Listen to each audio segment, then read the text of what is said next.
Well, we just heard from the first 10 candidates in the Democratic debate. The biggest names on stage tonight included Senator Elizabeth Warren and Cory Booker. Also, former Congressman Beto O'Rourke. And as you can imagine, a lot of conversation tonight about the economy, health care, tax rates, Iran, and even border security. They were the biggest topics tonight, including education. In fact, at times, several candidates gave their answers in Spanish.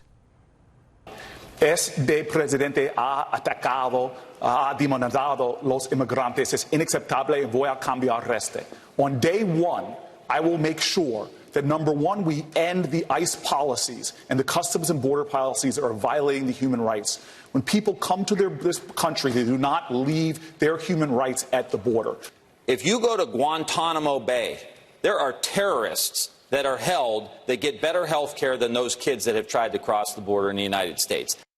And speaking of health care, another big topic, the candidates discussing their plans for better covering Americans. In fact, Senator Elizabeth Warren has proposed a government-run health program for everyone in the U.S. Take a listen.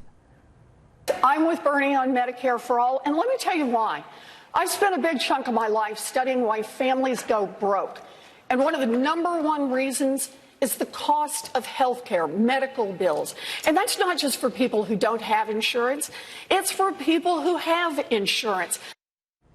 And finally, the economy. It's a topic that impacts everyone, especially when we're talking about taxes. Yeah, in fact, the candidates discuss raising taxes on the richest people in America. Right now, we have a system that favors those who can pay for access and outcomes. That's how you explain an economy that is rigged to corporations and to the very wealthiest.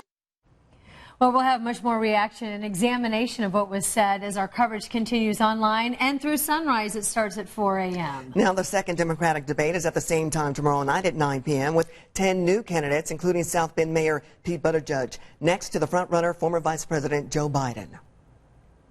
Quite a juxtaposition between Joe Biden, who's spent decades in government, and Mayor Pete, who is a newcomer. And right now in politics, fair or unfair, being an outsider is powerful. And you can watch night 2 of the debate right here on Channel 13 tomorrow night. Tune in at 9 o'clock.